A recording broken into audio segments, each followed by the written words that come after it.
It's the 13th Sunday of Ordinary Time, and I have an extraordinary,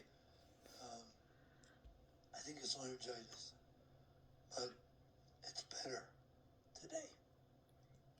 So we'll ponder.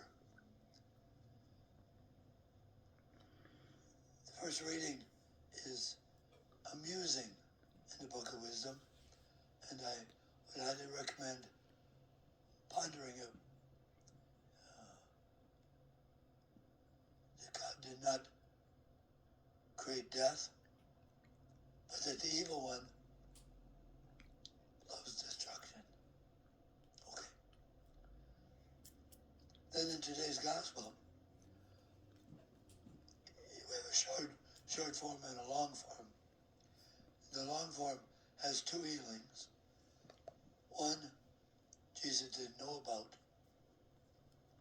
The second, Jesus was intensely, defiantly interested in doing. So the first woman had been bleeding. Blood for the Hebrews was a loss of God's life.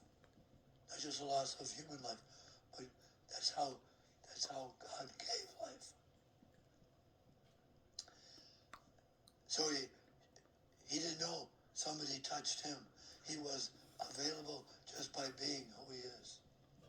That's a big thing. Availability. Then in the second part, the second healing, there's a lot of going on. Jairus is a synagogue official. Jesus is not totally in with the synagogue officials. They are questioning him, the Pharisees.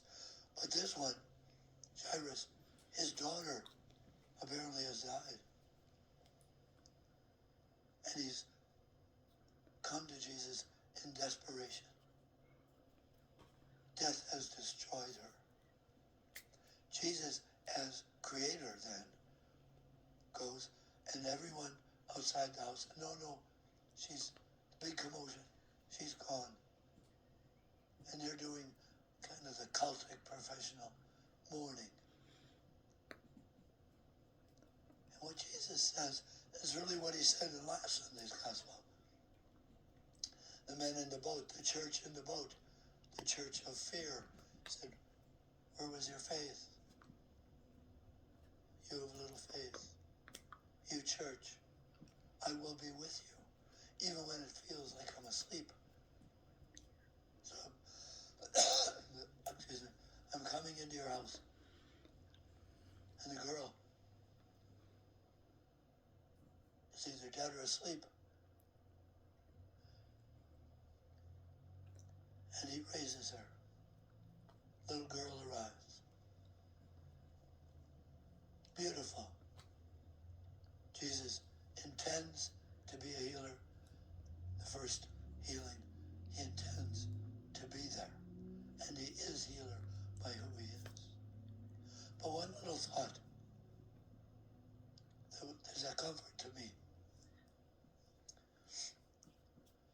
Each of us has the Christ power to raise people's spirits.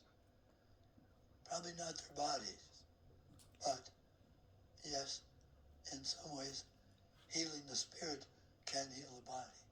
But more, I was recently in a large congregation, and I realized everyone in that church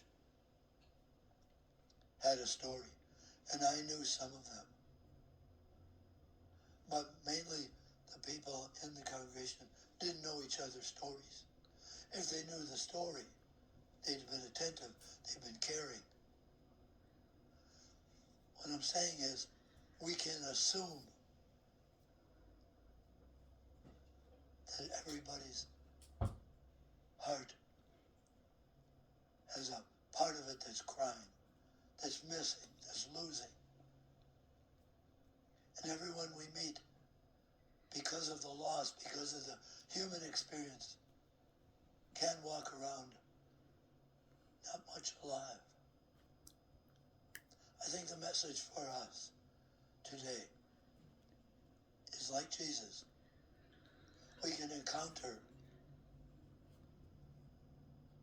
the story people, not knowing their story, but in some way saying to each child, adult, elderly person, arise, at least I intend, I have the same Christ determination to help your spirit arise that your body might arise. I want to give you a smile or a listening ear or some way of raising you, of helping God's grace through me raise you. What a great way to live. And we can do that. We are sent by the Eucharist in different forms. Jesus healed somebody on the street, healed somebody in home. He was available for giving life. Any part of life that you and I have is not mine. It's not yours. It's for the raising of others.